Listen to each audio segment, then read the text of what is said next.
Revumenib is a menin inhibitor. That is what the talk was about. And this really is for KMT2A rearranged leukemias, which occur both in acute lymphoblastic leukemia as well as in myeloid leukemia. So in ALL, it's mainly for the infants, and as we all know, they have detrimental outcome if they relapse, even up front, with regular chemo. Their outcome is, let's say, insufficient, 50% or so event-free survival. So there's very clear medical need to change something. And this therapy sort of directly attacks the KMT2A, which is the driving abnormality of these leukemias, which makes it important. And for AML, I think it's sort of similar, because KMT2A rearranged AML, some subgroups do really good, but there are quite a few that are still very much high risk despite chemotherapy and stem cell transplantation. So clearly there's medical need for both these groups to develop something else in principle.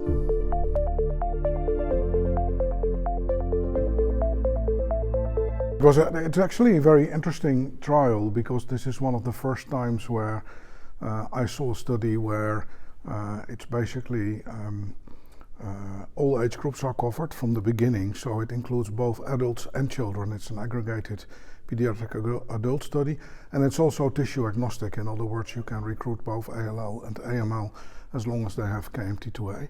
And then in itself, it is a relatively simple phase 2 trial where the design was that they looked at the historical remission rates, which is around 10%, and then they recruited patients, and after a total of 57 patients were recruited, an interim analysis was planned, and this interim analysis appeared to be the total CR rate of all the adults and children together was actually 23%, so much higher than the 10%, and the difference was statistically significant, and this led to an early abrogation of the trial based on the DSMB advice, because the drug basically already showed that it met its primary endpoint.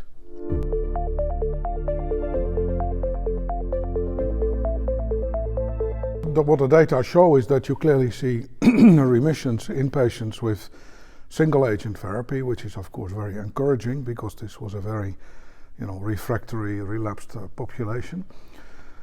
The final goal is, of course, to combine this with chemotherapy, and in fact the company already did a phase 2 trial in combination with chemotherapy, which is called Augment 102, and those results will hopefully be presented at EHA later this year in Madrid.